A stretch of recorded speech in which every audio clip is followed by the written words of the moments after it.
हाय friends, मैं Meena Pandey. Welcome back to my channel serve with love. आज मैं गेहूं का गुदा हुआ आटा जैसे बच जाता है, बचा हुआ पहले से रखा है, उसका एक स्नैक्स बना के तैयार करूंगी, जो कि आप लोग देखते ही बनाओगे। तो उसके लिए मैंने 2 आलू ले लिए। उबले हुए आलू हैं। ये आलू उबाल के मैंने 1 घंटे के लिए फ्रिज में रख दिया था। तो इससे क्या होता है, जब हम ग्रेट करते हैं ना, तो ये एकदम हलवा जैसे नहीं होता। ग्रेट करने से कोई गांठें भी नहीं रहती हैं।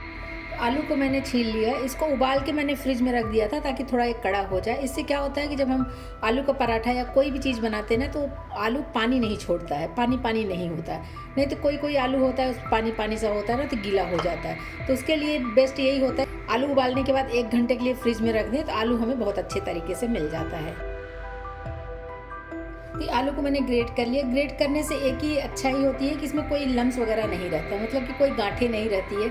अगर हम स्टफ़ करके भी पराठा बनाते हैं ना, तो गांठें रहती है, तो वहाँ से पराठा हमारा फट जाता है। टेस्ट के अकॉर्डिंग नमक डाल देती हूँ। हाफ टी स्पून रोस्टेड जीरा पाउडर डाल रहा है, इससे टेस्ट बहुत अच्छा आ जाएगा ना। घर का बना हुआ चिली फ्लेक्स है, तो हाफ टी स्पून में चिली फ्लेक्स डाल देती हूँ, या फिर तीखा आप अपने अकॉर्डिंग कर सकते हो। जैसे आलू का पराठा बनाने के लिए स्टफिंग तैयार करते हैं ना, बस उसी तरीके से इसको भी हमें तैयार करना है। 1/4 टीस्पून अमचूर पाउडर डाल रही हूँ खट्टा करने के लिए। आप चाहिए तो चाट मसाला भी डाल सकते हो। हाफ टी स्पून काश्मीरी लाल मिर्च पाउडर डाल रही हूँ। हाफ टी स्पून गरम मसाला पाउडर डाल रही हूँ। हाफ टी स्पून इसी में ऑर्गेनो डालूंगी। आप चाहिए मिक्स हब हो, ऑर्गेनो हो, डाल दीजिए। नहीं डालना है तो कुछ भी मत डालिए। इससे जो है ना, जो नाश्ता बन के तैयार होगा, एकदम पिज़्ज़ा बर्गर का स्वाद आएगा इसमें। तो बच्चे लोगों को बहुत पसंद आएगा। थोड़ा सा कटा हुआ हरा धनिया डाल देती हूँ। हाफ टी स्पून इसी में सरसों का तेल डाल रही हूँ, इससे बहुत अच्छा फ्लेवर आ जाता है। तो नहीं पसंद है तो कोई बात नहीं, आप सरसों का तेल अवॉइड कर सकते हो, या फिर अचार का तेल मसाला आप डाल सकते हो। हाफ टी स्पून हरी वाली चटनी डाल रही हूँ। ये धनिया, पुदीना और हरी मिर्ची, लहसुन का चटनी है, इससे टेस्ट बहुत अच्छा आएगा। तो अभी इन सब चीज़ों को ऐसे मिक्स कर लेती हूँ। मिक्स करके अच्छे तरीके से, जैसे स्टफ़ तैयार करते हैं ना, उसी तरीके से इसको हमें तैयार कर लेना है। ये देखिए, ये हमारा स्टफिंग बनके तैयार हो गया है। स्टफिंग हमारी तैयार हो गई, इसको मैं साइड कर लेती हूँ। 1/4 कप मैंने गेहूं का आटा ले लिया, इससे मैं स्लरी बना के तैयार करूँगी। टेस्ट के अकॉर्डिंग नमक डाल देती हूँ। 1 टीस्पून जितना वाइट वाला तिल डाल रही हूँ। 2 पिंच चिली फ्लेक्स डाल रही हूँ। 1/4 टीस्पून गरम मसाला डाल रही हूँ। जैसा कि आलू में सभी कुछ डला है, तो स्लरी में भी रहेगा, तो दोनों तरफ से टेस्ट आएगा ना। कि स्नैक्स के जो अंदर भरा रहेगा और ऊपर स्लरी में भी लगा रहेगा, तो खाने में ज़्यादा अच्छा टेस्ट आएगा। अगर हम स्लरी सिर्फ आटे नमक से बना के तैयार कर देंगे तो वो टेस्ट नहीं आएगा फ्रेंड्स, इसीलिए स्लरी में भी डालना ज़रूरी है। 2 पिंच जितना अमचूर पाउडर डाल रही हूँ। 1/4 टीस्पून काश्मीरी लाल मिर्च पाउडर डाल रही हूँ। 2 पिंच जितना मैं ऑर्गेनो इसमें भी डाल देती हूँ। थोड़ा सा कटा हुआ हरा धनिया डाल देते हैं। इन सब चीज़ों को मिक्स कर देते हैं। थोड़ा थोड़ा पानी डाल के एक इसकी स्लरी हमें तैयार कर लेना है। इसका पानी डालेंगे, बहुत पतला भी नहीं चाहिए और इसमें लम्स नहीं होना चाहिए, ऐसी स्लरी तैयार करनी है। तो ये देखिए, ये इतना गाढ़ा सा स्लरी बन के तैयार हुआ है। एकदम पतला नहीं चाहिए, नहीं तो वो ऊपर से कोट नहीं होगा ना। इसको हमें कोट करने के लिए इसी टाइप का स्लरी चाहिए था। फ्रेंड्स, सुबह मैंने नाश्ता बनाया था, तो उसमें मेरा ये आटा इतना बच गया था। इसी आटे का मैं बना के तैयार करूँगी। और फ्रेंड्स, इस आटे में मैंने सिर्फ नमक, अजवाइन और कसूरी मेथी डाल के सुबह आटा बना लिया था। और हेल्थ के लिए भी बहुत ज़्यादा अच्छा नहीं होता है, इसलिए बहुत ज़्यादा पुराना आटा नहीं यूज़ करते हैं। तो मैं तो सुबह बनाई थी, वही बचा हुआ था, वही आटा ले लिया है। तो इसका इस तरीके का पेड़ा मैंने बना लिया। तो रोटी आप जितना मर्जी बड़ा बेल लीजिए, जितना बड़ा चकला है। अगर चकला आपका छोटा है तो आप इधर किचन स्लैब पे भी बेल सकते हो, लेकिन मैं चकले पे बेल के तैयार कर ले रही हूँ। ये देखिए, मैंने चकले भर का बेल लिया है। और रोटी भी हमारी बहुत मोटी नहीं है, जैसे नॉर्मल रोटी बनाते हैं उससे थोड़ी सी मोटी है। तो इस तरीके का मैंने बेल लिया है इसको। रोटी हमारा चकले भर का बेल गया है। इसी पे जो मैंने आलू की स्टफिंग बना के तैयार किया है ना, उसको इसी पे हमें एक लेयर ऐसे करके बिछा देना है। आप चाहिए तो हाथ से, या फिर इसी तरीके से जैसा मैं फैला रही हूँ स्पून से, इसी तरीके से पूरे रोटी पे फैला देना है। बहुत ही टेस्टी बन के तैयार होगा फ्रेंड्स। एक बार बनाएंगे ना, बच्चे लोगों को तो बहुत पसंद आने वाला है। इसमें पिज़्ज़ा, बर्गर, कचौड़ी, समोसा सभी का टेस्ट आएगा। तो एक बार ज़रूर इस तरीके से बना के देखिएगा, मज़ा आ जाएगा, सबको बहुत पसंद आएगा। देख रहे हैं ना, पूरे रोटी में मैंने इसको इस तरीके से फैला दिया है। थोड़ा सा मैंने बारीक बारीक प्याज काट लिया, ये प्याज इसी पे ऐसे फैला दे रही हूँ, क्योंकि इसमें पिज़्ज़ा बर्गर का भी तो टेस्ट लाना है ना, तो इस तरीके से डालना ज़रूरी। थोड़े से टमाटर भी काट ली हूँ, इसको भी डाल देती हूँ। पिज़्ज़ा में जो जो डलता है, जो कुछ भी डलता है फ्रेंड्स, सब कुछ आप डाल सकते हो। थोड़े से शिमला मिर्च भी काट लिया, इसको भी बीच बीच में ऐसे रख दे रही हूँ। थोड़े से पनीर लेके ऐसे क्रश कर दिया है हाथ से, इसको भी डाल देते हैं। बहुत ही टेस्टी बन के तैयार होगा फ्रेंड्स, एक बार ज़रूर बनाइएगा, मज़ा आ जाएगा सबको खा के।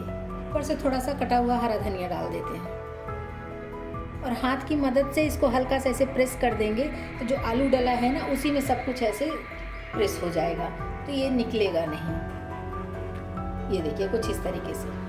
हरी चटनी बना लिया, वो हरी चटनी भी इसी पे ऐसे थोड़ा थोड़ा सा डाल देते हैं। टोमेटो केचप ले लिया, इसको भी थोड़ा इसे फैला देते हैं।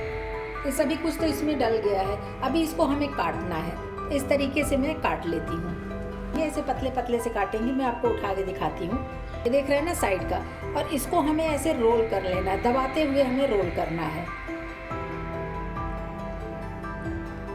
बस आधे पे रोल करके इसको आधा कट कर देना, क्योंकि एक स्ट्राइप में हम 2 पीस बनाएंगे। ये देख रहे हैं ना, इसको ले आके आटे को ले आके यहीं पे ऐसे चिपका देना है। ये इस तरीके का रोल बन के तैयार हो गया है।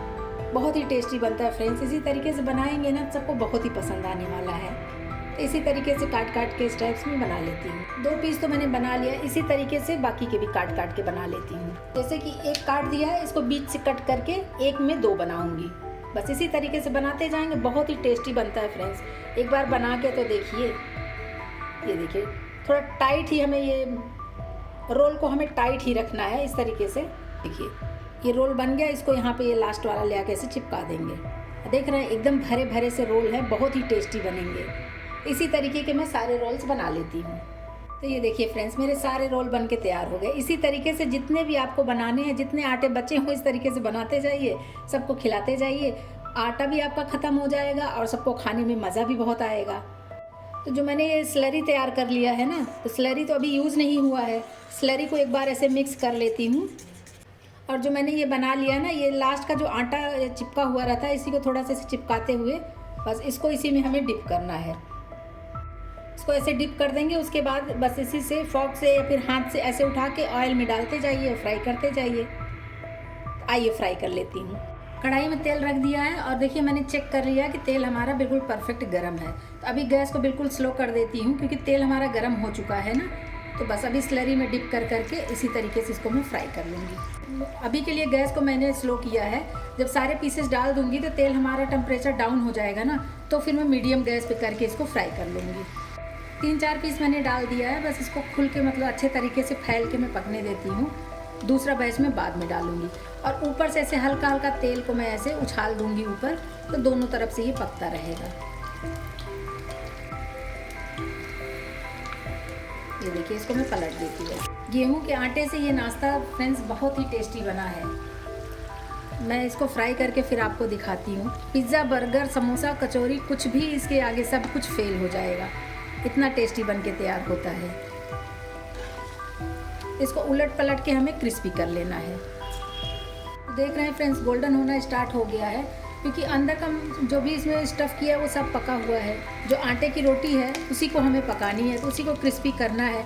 ऊपर से क्रिस्पी रहेगा, अंदर से सॉफ्ट रहेगा, एकदम लाजवाब सा नाश्ता बन के तैयार होगा। तो आपको जितना भी क्रिस्पी करना है उतना क्रिस्पी कर लीजिए। इसी तरीके से बनाते जाइए, खिलाते जाइए। तो ये छन्नी लगाने से ये लग रहा है फ्रेंड्स कि क्रिस्पी हो गया, और गोल्डन देख रहे हैं कितना गोल्डन हुआ है। तो बस इनको मैं निकाल लेती हूँ। थोड़ा सा ऐसे टेढ़ा करके रखूँगी ना तो तेल इसमें झड़ जाएगा। इनको निकाल लेती हूँ, इसी में मैं दूसरा बैच भी फ्राई कर लेती हूँ। दूसरा तीसरा जितना बनाएंगे बनाते जाइए, फ्राई करते जाइए। अभी के लिए गैस स्लो कर दिया, इसी पे दूसरा बैच भी डाल देती हूँ। दूसरा बैच भी डाल दिया, इसको भी ऐसे मैं गोल्डन कलर में दोनों तरफ से उलट पलट के पका लूँगी। क्रिस्पी तो इतना बना है ना फ्रेंड्स, सुन रहे हैं आवाज़, बहुत ही टेस्टी, बहुत ही क्रिस्पी बन के तैयार हुआ है। और इसमें ऑयल भी, तेल भी बिल्कुल नहीं सोखा है फ्रेंड्स। मैं अगर उठा के दिखाती हूँ ना, ये देखिए टिश्यू पेपर पे इस तरीके से, ये देखिए इसमें बिल्कुल भी ऑयल नहीं लगा हुआ है। तो हेल्दी भी है, डीप फ्राई भले ही हुआ है लेकिन ये हेल्दी भी बहुत बन के तैयार हुआ है फ्रेंड्स। तो मेरा गेहूं के आटे का नाश्ता बन के तैयार हो गया। इस तरीके से बनाएंगे ना तो बड़े बच्चे सब बेहद ही पसंद करेंगे। इस नाश्ते में कचौड़ी, समोसा, पिज़्ज़ा, बर्गर सभी का टेस्ट आएगा। आप लोग भी ज़रूर बना के ट्राई करिएगा। अगर आपको मेरा तरीका पसंद आया हो तो लाइक और कमेंट्स करना बिल्कुल भी मत भूलना फ्रेंड्स। लास्ट तक मेरी वीडियो देखने के लिए थैंक यू।